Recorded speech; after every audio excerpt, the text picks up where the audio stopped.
எல்லாம் நல்லா இருக்கீங்களா? உங்களுக்கு கீதாக்கா பேசிக்கிறேன். இன்றைக்கி நம்ம வீடியோவில் என்ன பார்க்க போகிறேன்னு பார்த்தீங்கன்னா, இன்றைக்கி வந்து நான் சமையல் வீடியோ தான் போட போகிறேன். ஏன்னா ரொம்ப நாளாகிடுச்சு, இங்கிட்டும் அங்கிட்டும் போகிறதுலே ஒரே அலைச்சலாகிடுச்சு. ஆனால் இன்றைக்கி தான் வந்து மீன் வாங்கியிருக்கிறோம். 1 கிலோ மீன் வாங்கிட்டு வந்து வச்சுருக்கோம். சரி, அந்த வாவல் மீன், அந்த மீன் குழம்பு வச்சு வறுக்கலான்ட்டு. சரி, ரொம்ப நாளாகிடுச்சு. அதே மாதிரி பார்த்தீங்கன்னா அடுப்பு பற்ற வச்சு ரொம்ப நாளாகிடுச்சு. கேஸ்லேயே செய்ய வேண்டியதாக இருக்குது. காற்றுல வேற ஒன்றுமே அலன்னு செய்ய முடியல. இன்றைக்கி காற்று அடிக்குது தான், அடித்தாலும் பரவாயில்ல. இன்றைக்கி அடுப்புலேயே இந்த குழம்பு சட்டிலேயே வந்து மண் சட்டிலே செய்யணும்னு ஒரு ஆசை. அதனால் இது செய்யலான்ட்டு வாங்க மீன் குழம்பு எப்படி வைக்கலாங்கிறது பார்க்கலாம். இது இல்லாமல் என்றைக்கும் நாங்கள் ரொம்ப நாளாச்சு அடுப்பத்தை வச்சு, இன்னைக்கு நாங்கள் அடுப்பத்தை வைக்கலான்னு நினைக்கும் போது பாருங்க எவ்வளோ காற்றடிக்குதுன்னு. ஆனால் இதுலேயும் அம்மா சமைக்கிறேன்னு சொல்லியிருக்காங்க. எப்படி சமைக்கிறாங்கன்னு பார்க்கலாம். ஏன்னா அம்மா சமைச்சாங்கன்னா அந்த மண் சட்டி இந்த மாதிரி தான் சமைப்பாங்க. அதனால் மண் சட்டி எடுத்து வச்சுருக்காங்க, நான் சமைக்கிறேம்மா அப்படி சொல்லிட்டு. இன்னைக்குன்னு பார்த்து சரியாந்திர காற்று.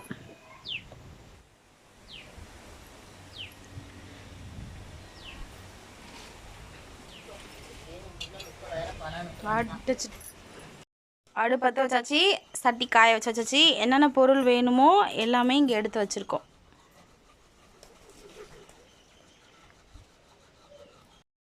சட்டியும் அடுப்பில் வச்சாச்சு. இப்போ வந்து நம்ம எண்ணெய் ஊற்றிக்கலாம். எண்ணெய் வந்து ஒரு 3 ஸ்பூன் அளவுக்கு எண்ணெய் ஊற்றிருக்கேன். நீங்கள் வந்து விளக்கெண்ணெய் இருந்து விளக்கெண்ணெயில் குழம்பு வச்சா மீன் குழம்பு ரொம்ப நல்லாயிருக்கும். ஏன்னா எங்கள் அம்மாச்சிலாம் அப்போலாம் நம்ம அம்மாச்சி தாத்தாலாம் வந்து விளக்கெண்ணெயில் தான் வைக்க சொல்லுவாங்க. அது ரொம்ப நல்லது அப்படின்னு சொல்லிட்டு. காற்றுல தெறிக்க விடுது. இப்போது ஆடி முடிஞ்சு 18 முடிஞ்சு ரொம்ப நாளாக இல்லாமல் இருந்தது. இப்போ திருப்பி காற்றடிக்க ஆரம்பிச்சிடுச்சு. ஏன்னா இப்போ தான் எதுவுமே சீசனுக்கு வந்தாப்புல எதுவுமே இல்லை. மழை நாளில் இல்லை, வெயில் அடிக்கிற நாளில் இல்லை. அது மாதிரி வெந்தயம் போட்டுக்கிறேன். இந்த குழம்பை எவ்வளோ நேரத்தில் வைக்கிறோன்றதை பார்க்கலாம். வெந்தயம் பொரிஞ்சிருச்சு. இப்போ நம்ம வந்து சின்ன வெங்காயம் அரிஞ்சு வச்சுருக்கிறோம், அதை வந்து போட்டுக்கலாம். இந்த சின்ன வெங்காயம், இந்த வெந்தயம் எவ்வளோ நேரம் பொரிஞ்சிச்சுன்னு எனக்கு தான் தெரியும். ரொம்பலாம் மீன் இல்லை, சும்மா இதில் ஒரு 8 பீஸு அந்த மாதிரி போட்டிருக்கோம். பொரிஞ்சிருச்சு. இப்போ நம்ம வந்து தக்காளியும் 4 பழம், சின்ன பழம் 4 பழம் தக்காளி அரைச்சி வச்சுருக்கிறேன். தக்காளியும் பச்சை மிளகா 4 போட்டுக்கிறேன். சோம்பு மட்டும் போட்டுக்கலாம். இப்போ தேங்காய் வந்து ஒரு பிடிச்சடி அளவு தேங்காய் போடுறேன். தேங்காய் வந்து அம்மா துருவி வச்சுட்டாங்க. நான் 6 மீன் தான் இருக்குது, அதுக்காக 2 ஸ்பூனு மல்லித்தூள் போடுறேன். நாங்கள் 4 பேர் தான் இருக்கோம். 1.5 ஸ்பூன் போடுறேன். ஏன்னா இன்றைக்கி தான் புதுசாக அரைச்ச மிளகாய், எப்படி காரம் இருக்குன்னு தெரில, அதனால் 1.5 ஸ்பூன் போடுறேன். மஞ்சத்தூள். இங்கிட்ட அக்காவின் சமையல் வீடியோ, அங்கிட்ட சாதனா லைஃப் ஸ்டைல் வீடியோவா. இது வந்து தேங்காய் நம்ம அரைச்சோம்ல, அதில் வந்து 2 புளி வந்து அரைச்சிருக்கிறேன். திக்னஸ்க்காக நல்லாயிருக்கும். ஏன்னா நாங்கள் எல்லாமே வந்து வீட்டில் புளி வாங்கி ஓடு எடுத்து கொட்டை எடுத்ததுனால இது வந்து அரைச்சாலும் நல்லாயிருக்கும். அதனால் இந்த புளி வந்து கொஞ்சம் 2 இது போட்டு அரைச்சிருக்கேன். மீதியை கொஞ்சம் கரைச்சி ஊற்றிக்கலாம். இப்போ நம்ம இதை எல்லாத்தையுமே வந்து இதை ஊற்றிடலாம்.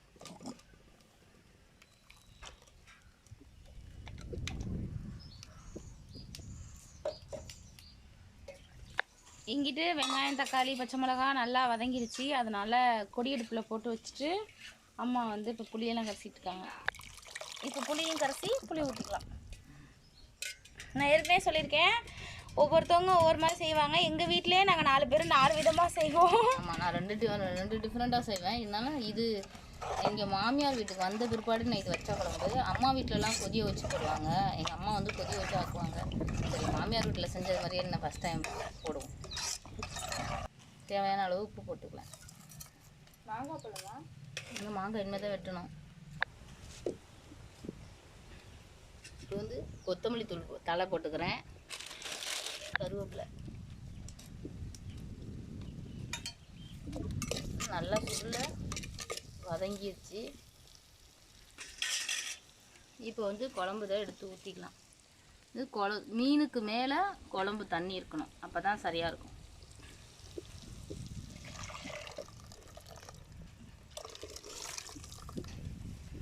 இதை கழுவி விட்டு கொஞ்சம் ஊற்றிக்கலாம். சைடு அடுப்பில் வந்து உலை போட்டாச்சு. மாங்காய் கட் பண்ணி வச்சுருக்காங்க. இது வந்து உருண்டை மாங்காய். இது வந்து இப்போ வந்து கல்லாமணி மாங்காய் கிடைக்காது, அதனால் உருண்டை மாங்காய் அது. அதனால் மாங்காவை போட்டுக்கலாம். கிண்டிடுமா? செம்மையாக இருக்குது பார்க்கவே. ரொம்ப நாள் கழிச்சு மண் சட்டி மீன் குழம்பு அம்மா கையில். 6 8 9 பீஸு மீன். அளவு மஞ்சத்தூள் போட்டுக்கலாம். மிளகாத்தூள் வந்து இப்போ தான் காரம் பார்த்தேன், காரமே இல்லை, கம்மியாக இருக்குது. வளர்த்தியாக பெருசாக இருக்க மிளகா வந்து வாங்காதீங்க.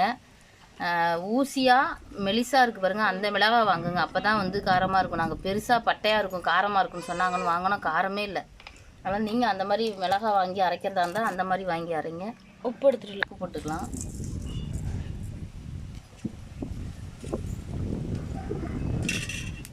அடுத்தது வந்து பார்த்திங்கன்னா பூண்டு மட்டும் தான் இப்போ போடுறேன். என்னென்னா மிளகாத்தூள், மஞ்சத்தூள், பூண்டு, உப்பு, அவ்வளோதான். நம்ம இதை மட்டும் போட்டு பெதறி வச்சிட்டோம்னா கொஞ்சம் நேரம் ஊறட்டும்.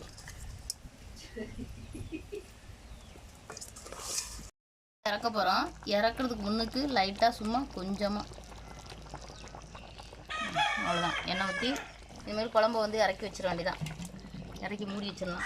அடுத்து மீன் வறுக்க ஆரம்பிக்கலாம்.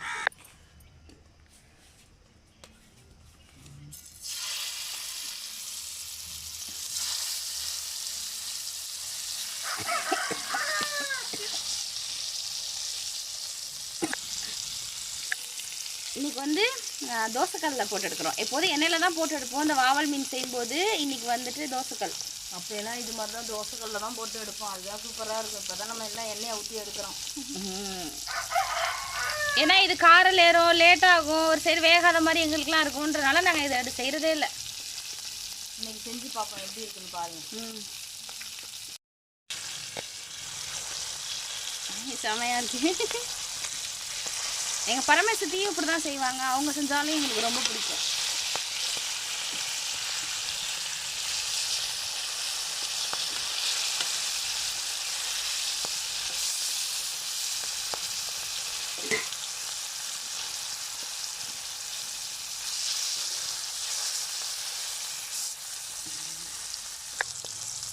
வெந்துருச்சு. பார்க்கவே எப்படி இருக்குது அப்படின்னு பாருங்க. எண்ணெயெல்லாம் ஃபுல்லாக தெரிச்சிச்சு.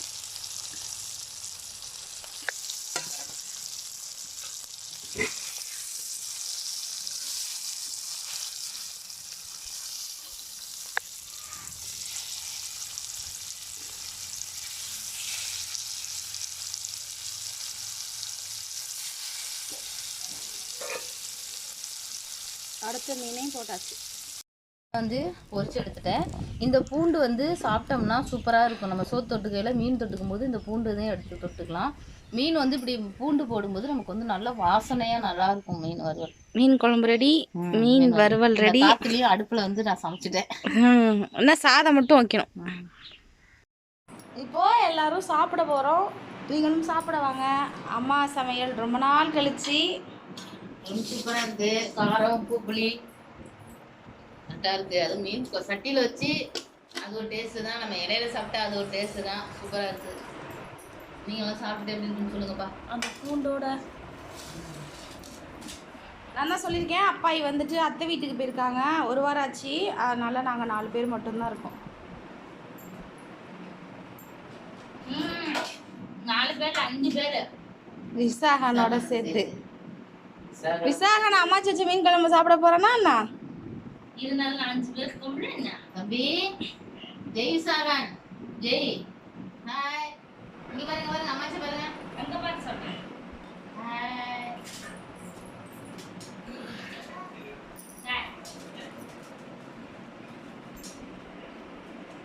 முன்னுக்கு இந்த இடம்லாம்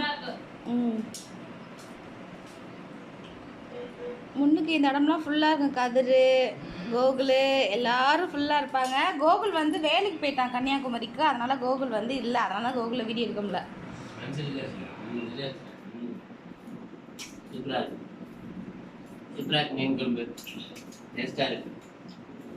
அம்மா வச்ச குழம்பு சூப்பர் மாஸ்டர். நல்லா இருக்கும். தோசைக்கல்ல போட்டுட்டேன்.